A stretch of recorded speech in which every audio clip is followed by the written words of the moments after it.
Very good afternoon, Daniel Favor. Bulau is my name. I'm just thinking it wise to be an inspiration to someone here this evening. And this inspiration is coming from one of my life's story many years ago.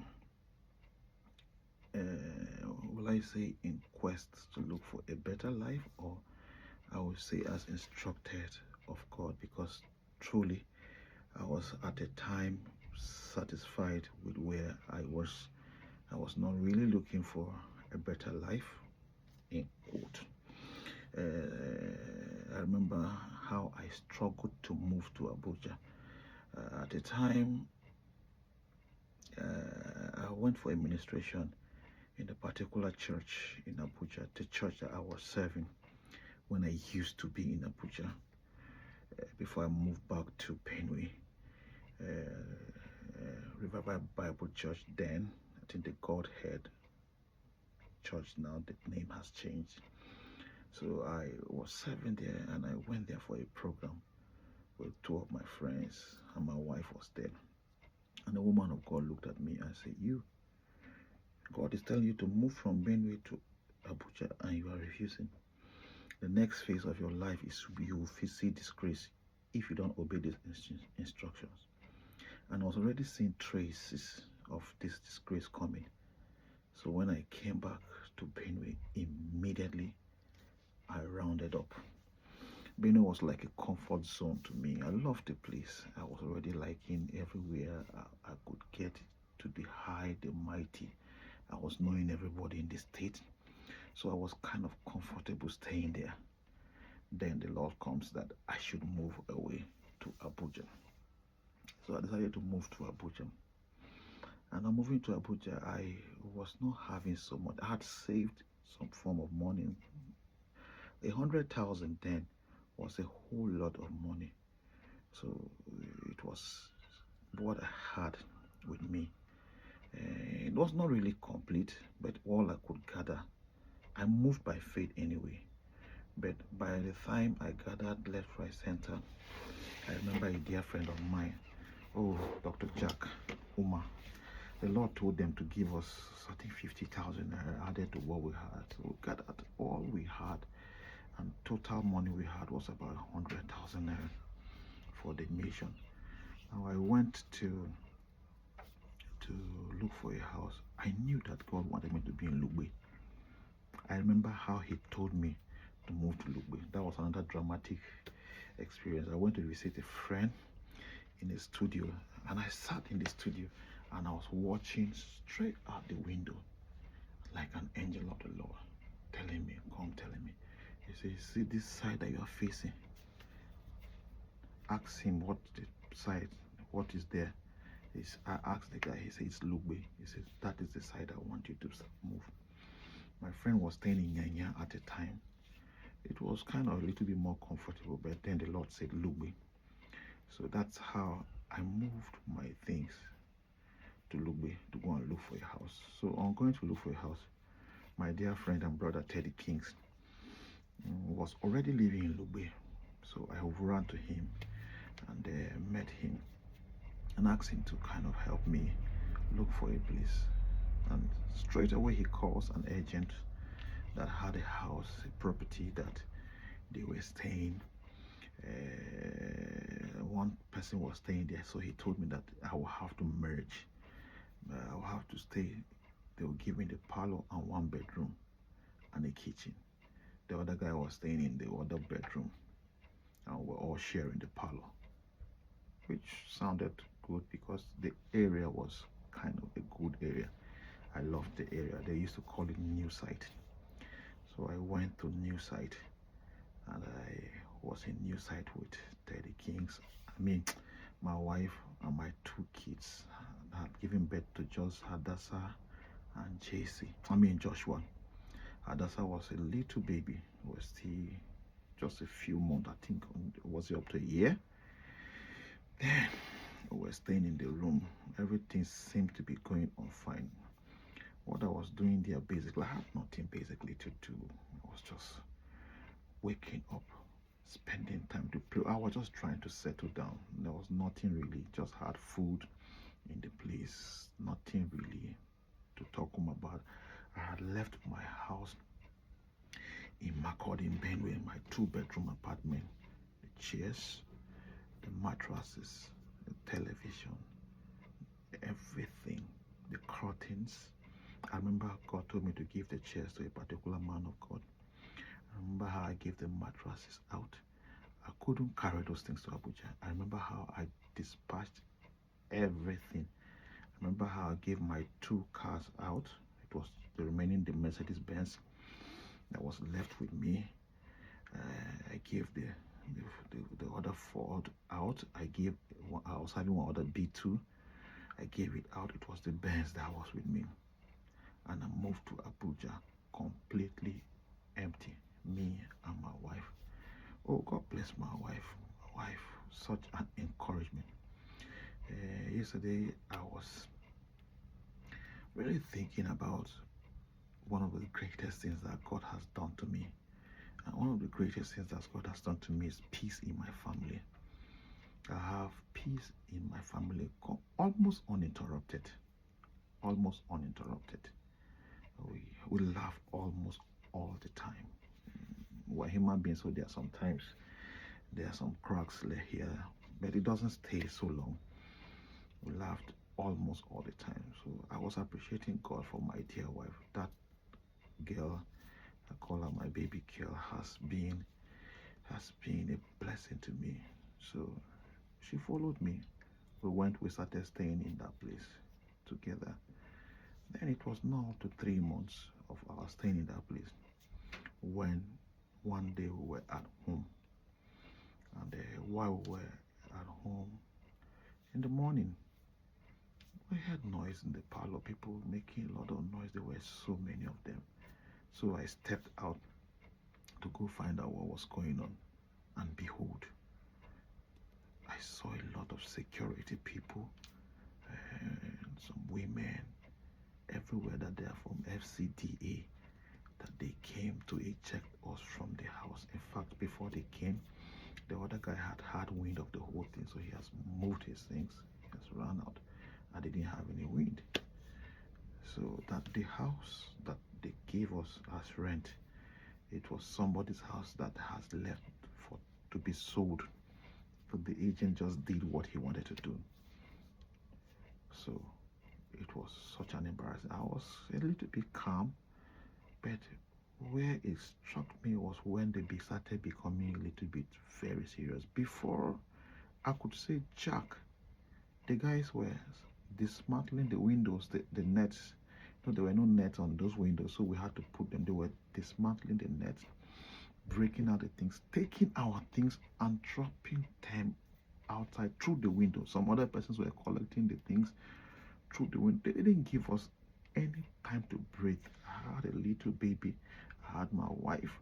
I had Joshua. He didn't even really know what was going on, so he was asking them, "What are you people doing to our house? What are you guys doing in our house?" So we had to calm it down. Okay, just calm down. This is something more serious than what you think. So that is how we tried to convince them, tried to speak to them, tried to talk to them. The woman that was there said there was nothing she could do about it. So where are we going to stay with this? He said, "You guys still have time." That's why we came in the afternoon. This was around 12. Our things were outside in the sun. So I called Teddy Kings, who connected us with that agent, to please call the man. And behold, the man's number was completely off. We never talked to that man, and we never saw that man until 7 months later on. The man disappeared from NSA. We went to where he was staying. We thought Teddy was really concerned. I could see the worry in his eye. Our things were outside on the floor. We had nowhere. We had locked the door of the house. We had nowhere to go to. Then a neighbor who was so kind, I think Teddy's house was not too far from there. Then he spoke to the lady who they were using the same place. I mean, they were in the same, sharing the same apartment, just the way we were sharing. And they accepted to take us.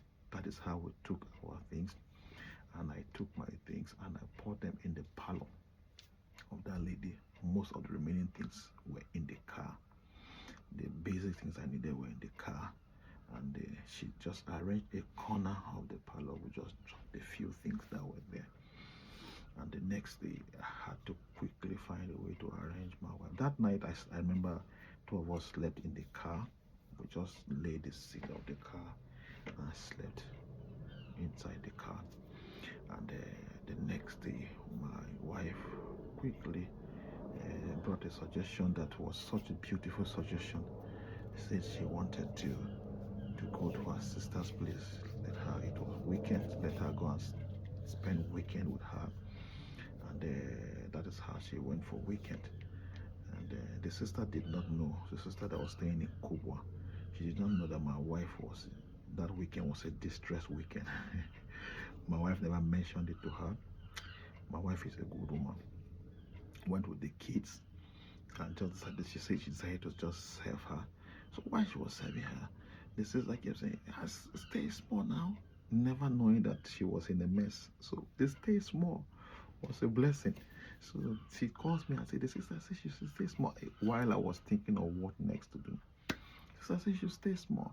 That's how my wife stayed day one, day two. 1 week she was staying small. So when the stay small was almost becoming a problem, and my wife calls me to mention to me, I said, okay, let me quickly arrange for them to come back to Makurdi. Do you know why I'm saying this thing? Everybody has a story. People think that people just appear from the sky. No. I just spoke in tongues. It doesn't just happen like that. There's what is called process in life.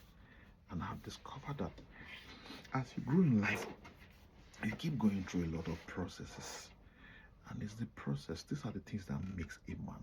When you see a complete human being, there were some things that shaped his thinking.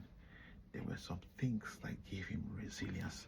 There were some things that made him being able to withstand some certain things. There are some things you can't withstand without being tried like this.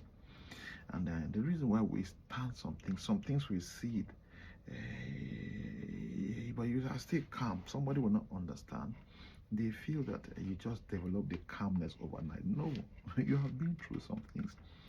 So it was a terrible time. The people that I was staying with, I just kept my things there. So I slept in that car for 4 days. After the 4th day, the following week, I had administration in Jos, which was a saving grace for 3 days. And then I used the administration to really rest and pray. The people kept me in a very good place.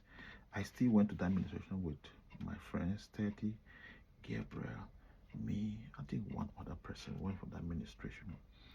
And while we were there, the people blessed us again. They gave me money.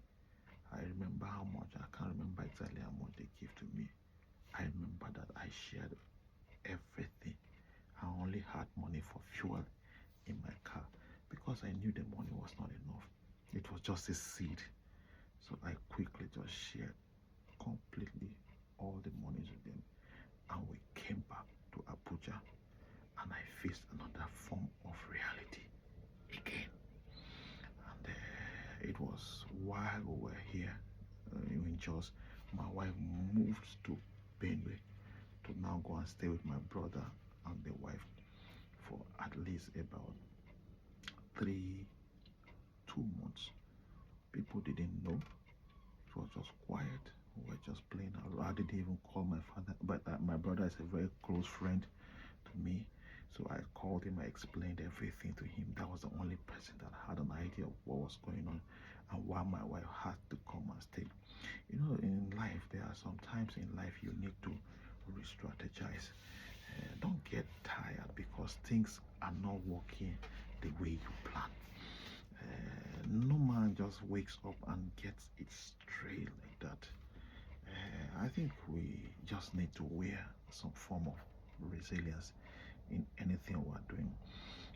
In this life, if you are somebody who gives up quickly, you are tired so quickly, then it's a bad sign. You have to wear the cloth of resilience.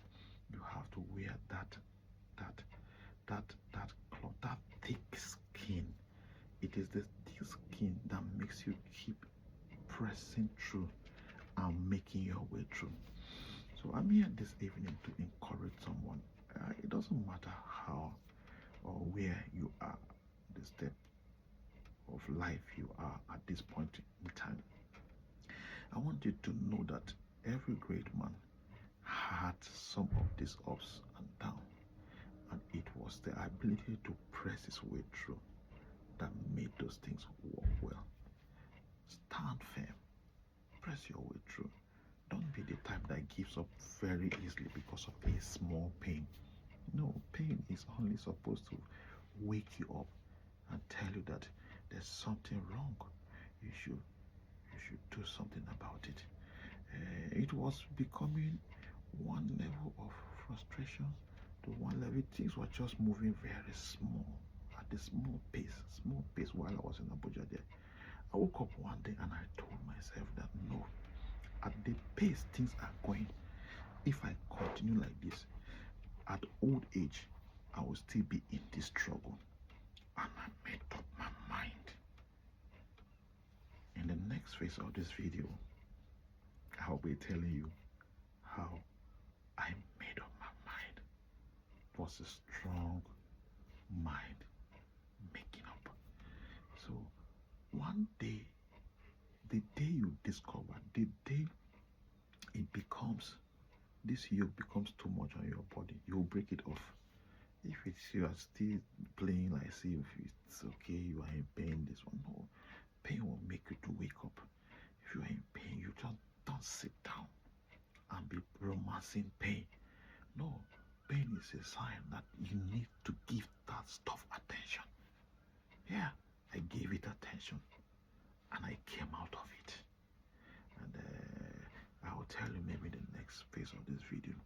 But this particular video I'm doing today now is just to mention to you that, well, don't ever think that your case is unique. Don't ever think that it is only you who is going through what you are going through. I was living well. My father was working with the bank at the time. That was a very good job. My father had 2 cars at the time. That was a very good job. Things were going on fine. But I chose not to turn him back to my father. Married with the wife and children. What is my father? My father. Again, I remember one of the biggest problem and longest time I'd ever had malice with my wife. Was this particular scenario. I will say this and I will end this video. We just got married and I was teaching her how to be self-reliant, how to believe God for everything. And she was not just getting it. Every day she goes, our sister, such a wonderful lady, such a wonderful woman, Sister Grace. She's a mother at heart. I appreciate her, but she was not helping my wife. In quote, once there's small, we will still have food, we still have things. You will see her, she would have gone to the house again because the sister was not too far from the house. She would just take a Okada, quickly go to the house. By the time they are coming back, she's coming back with food stuff. She's coming back with beans, small. They will tie small rice here, tie small beans here, do okpa, do this one. I will tell her, I think you should stop going to go and collect food from another man's house. This is I'll married you. You are now in another man's house. Leave the ego of the pride of a thief man. I said, no, I don't want that. Let's manage what we have. She said she will say okay, and then the next day again I will see her do the same thing. So one of these days I went to pick her who have read this table, but it has become a habit that she was not trying to stop. I wanted to have dependence on God and God alone. And in the process, I went to pick her at her sister's house. And while we were there, trying to go, the sister were putting things inside the bag, and they were this kind. They were not. I was not comfortable. And she was loading things. They will be loading a few things, they pack foods and the rest. So when we came and asked my wife that, madam, I think I've told you to stop collecting food in this house. Another person cannot be buying food. I'll be coming to collect. I need to rise up to my responsibility. He said, no, our sister is not worried. It's not this. I said, no, it's not about being worried. I told you to stop collecting this food. And while I was talking, I was angry. I took the beans, the rice, they were in a bag, oil and everything, yam and everything. I threw them out of the window. I said, never collect food from your sister again. I know she loves you. She has a mother's heart. She cares for you. I'm sure the sister would have never heard of this story. My wife cried. She never spoke. She never said anything to me. We went back home and we didn't talk. Day one, we didn't talk. Day two, we didn't talk. I think we didn't talk for 5 days or 6 days. I think that's the longest we have ever kept malice. For 5 days in the house. I was tired. She was tired. But nobody was coming forward. Thank God for her. One of these days, I woke up and my wife, I was sitting on the chair, and my wife came and knelt down beside my chair and put her head on my laps and said, my love, I miss you. Oh, I don't know from where I hugged my wife. I said, I miss you too. And we both started crying. I said, please, let's not explain what happened. Let's not say who was the fault. Let's not say anything. My wife, I'm sorry. I can't explain what came upon me. But please, find a place in your heart and forgive me, my wife. I'm really, really sorry. And we hugged ourselves. I cried like a baby. And when my wife came to me and said, I missed you, I cried like a baby. And I hugged my wife. I think that was the longest what I ever had crisis. And this woman has been a sweet woman. You know, what does it take to say I'm sorry? You know, sometimes one of the things that makes us not to be able to apologize, it's just echo. It's just echo. There's nothing there. As soon as she said that, you see, one of the strength, I keep talking to ladies, one of the strength of a woman, the woman's strength is in her weakness. Yeah. That part that makes you feel like you're a weak person, that is what makes you strong. That is your real strength. The woman's strength is not really in that when you want to become like a man, when you start acting like a man. No, you are bringing a problem. That one will not work out. The man in the man will rise up. But when you look so weak, in that weakness, you can conquer any man. So my wife, in quote, I would say, controls me, but you will not know. In her weakness, she will just, whatsoever she wants to do, she does it in that weakness. And this is a time also I want to use to celebrate my wife. Almost 19 years with you, the peace I've enjoyed. I'd always thank God for his faithfulness. He followed me faithfully. I remember in that incident in the Abuja house, she calls me outside. I was outside feeling like a defeated man. I told myself, but I did everything right. I said for this thing, I looked so stupid. I don't know from where tears was coming from my eyes. My wife comes to the back of the house. At the back where the people had dropped my thing through the window. I was trying to arrest them. Man, I was down favor then. The famous musician. My CDs were selling. I had done a rally in Benue that time that I had sold up to 20,000 of my CDs. Myself, I was moving around selling them. So I had the name and I was going through this. I had done everything right. I couldn't imagine that I was going through what I was going through. And she comes back to tell me, my wife, she said, me love, don't worry. He helped me. In fact, as soon as he helped me, the tears increased. You see, in this very Abuja, we own houses. It was not long when God gave us the first house. It was not long when God gave us the second house in Abuja. It was not long when God gave us the third house in Abuja. Yeah.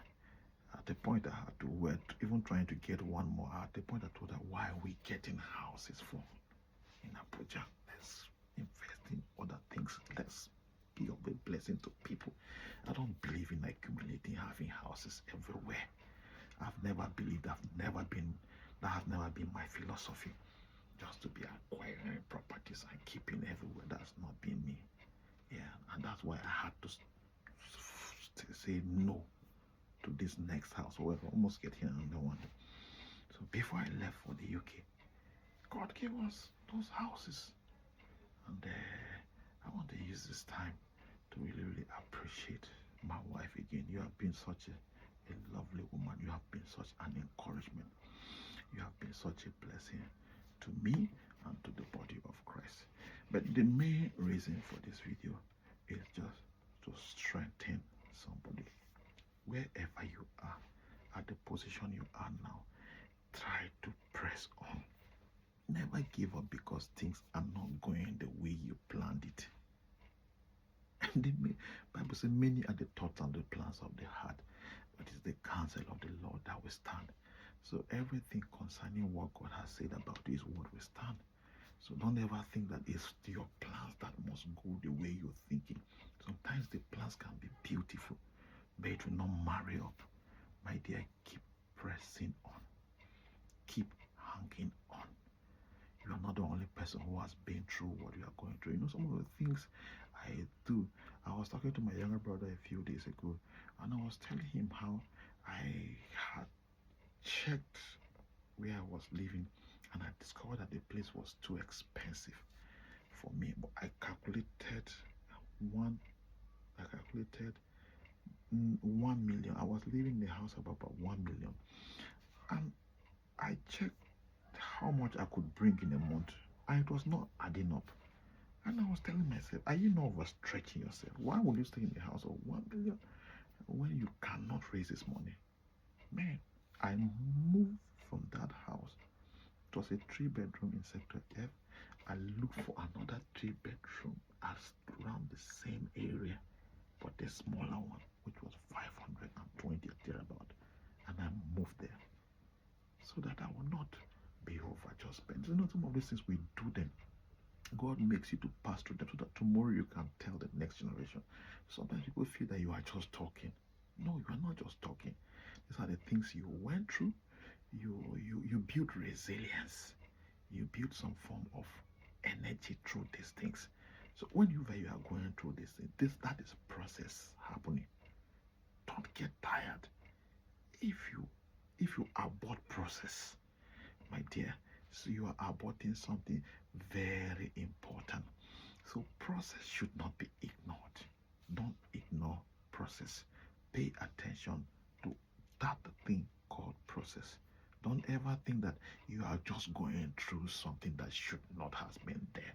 No, stay there. Stay there. Stay there. Go through it faithfully. And by the time you come out of it, you will discover you have been built up. You will discover you have formed some form of resilience. You will discover you have become a better you. And that is what makes greatness. My little advice this morning is going to be 30-minute shots as much as possible or less. So I want to rest my case here, and I trust God that He will help you. He He will strengthen somebody through these words. I just feel I should keep speaking some of my experiences to one or two persons and telling you that it is possible. You can also rise to where God has made you to be. At the point and level I am now, there are some things I see that has made me to really wonder. I say, God, are you this faithful? Are you this faithful? So stay strong, stay resilient, and God will make all things beautiful. Daniel TV Boulon from Boko Obayon is my name. I appreciate you, and I'll see you in the next video. God bless you.